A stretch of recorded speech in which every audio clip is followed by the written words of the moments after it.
নমস্কাৰ বন্ধু বান্ধৱীসকল অনলাইন অসমলৈ আপোনালোকক স্বাগতম জনাইছো আসাম টেট 2019 ৰ বাবে কেইটামান গুৰুত্বপূৰ্ণ যথেষ্ট গুৰুত্বপূৰ্ণ খবৰ আহিছে আৰু এই গুটেখিনি আমি এই ভিডিঅ'টো আমি আলোচনা কৰিম এখন হৈছে পাব্লিক নোটিছখন এখন যোৱা কালি আহিছিল 17/9/2019 তাৰিখে এই পাব্লিক নোটিছখন দিছিল ইয়াত কেইটামান যথেষ্ট গুৰুত্বপূৰ্ণ কথা লিখা হৈছে কি লিখা হৈছে সবিশেষ আমি আলোচনা কৰিম এখন teacher eligibility test for lower primary and upper primary level 2019 for state of Assam এই প্ৰথমে লিখা হৈছে যিখন আমাৰ আসাম টেটৰ কাৰণে 38/2019 যিখন এডভাৰটাইজমেন্ট ওলাইছিল তাত কিছুমান মডিফিকেশন কৰা হৈছে তাৰে ভিতৰত প্ৰথমটো হ'ল এক নম্বৰটো হ'ল যিসকল ক্যান্ডিডেট ফিজিক্যালি চ্যালেঞ্জ মানে অৰ্থাৎ PWD ক্যান্ডিডেট তেওঁলোকৰ বাবে ফৰ্ম ফিলআপৰ ডেট বহাই দিয়া হৈছে 17 তাৰিখৰ হলন ইতিমধ্যে ফৰ্ম ফিলআপ শেষ হৈ গৈছিল 17 তাৰিখে লাষ্ট ডেট আছিল কিন্তু যিসকল ফিজিক্যালি চ্যালেঞ্জ ক্যান্ডিডেট আছে তেওঁলোকৰ কাৰণে ফৰ্ম ফিলআপৰ ডেট বহাই দিয়া হৈছে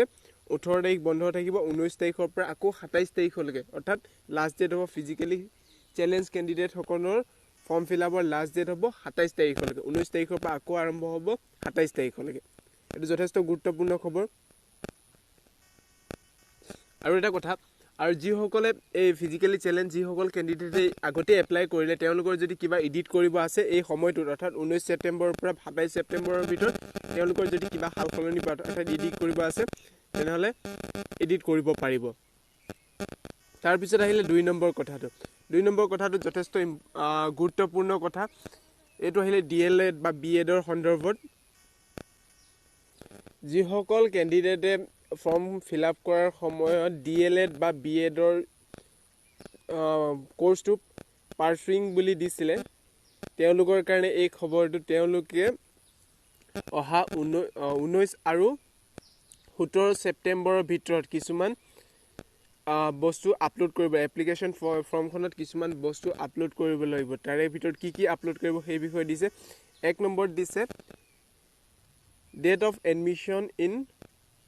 প্ৰফেশনাল কোৰ্স আৰু এডমিশনৰ ডেটটো হয়তো কিছুমানে দি পেলাই ফৰ্ম ফিলআপ কৰিছে আৰু হয়তো কিছুমানে এডমিশনৰ ডেট দিয়া নাছিলে আৰু এডমিশনৰ ডেট নোহোৱাকে কিছুমানৰ ফৰ্ম একচেপ্ট কৰিছিলে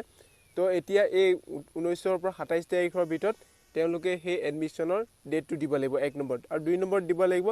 যোনখন ইনষ্টিটিউটৰ পৰা কৰিছে সেই ইনষ্টিটিউটখনৰ নামটো দিব লাগিব D.El.Ed বা B.Ed যোনখন ইনষ্টিটিউটৰ পৰা কৰিছে সেই ইনষ্টিটিউটখনৰ নামটো তাত দিব লাগিব তাৰ পিছত 3 নম্বৰ আহিলে যেটো কোৰ্স কৰিছে এই কোৰ্সটো ৰেগুলাৰ মোড নে ODL মোড কোনটো মোডত কৰিছে হেতু আপোনালোকে দিব লাগিব আৰু 4 নম্বৰ কথাটো হ'ল যিখন আপোনালোকৰ এডমিশনৰ ৰিসিপ্ট আছিল সেই এডমিশনৰ ৰিসিপ্টখন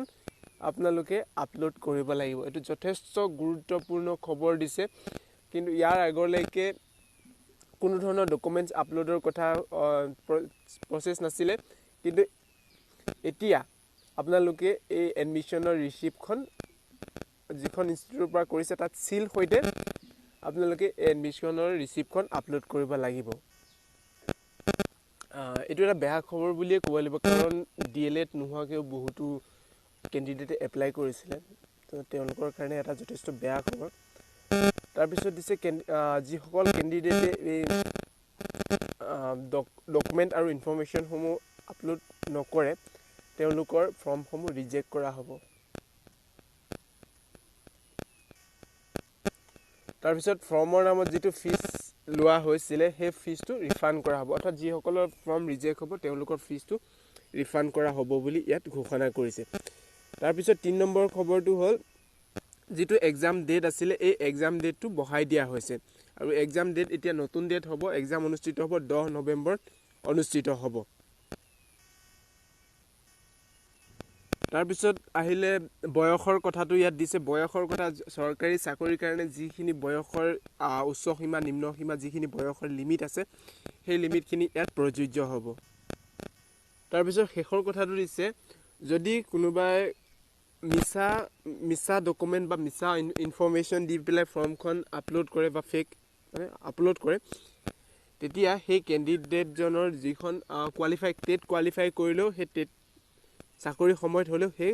টেটৰ সাৰ্টিফিকেটখন কেনসেল কৰা হ'ব অৰ্থাৎ ভ্যালিড নাইকিয়া কৰা হ'ব এইখিনি আছিলে যথেষ্ট ইম্পৰ্টেণ্ট খবৰ আহিছে গোটেইকেইটা খবৰেই ইম্পৰ্টেণ্ট তো মেছেজটো ভাল লাগিলে যদি লাইক কৰক আৰু যিমান পাৰে সিমান শ্বেয়াৰ কৰক যাতে সকলোৱে এই কথাখিনি জানে আৰু যদি চেনেলটো প্ৰথমবাৰৰ বাবে আহিছে তেনেহ'লে চেনেলটো ছাবস্ক্ৰাইব কৰি লওক ধন্যবাদ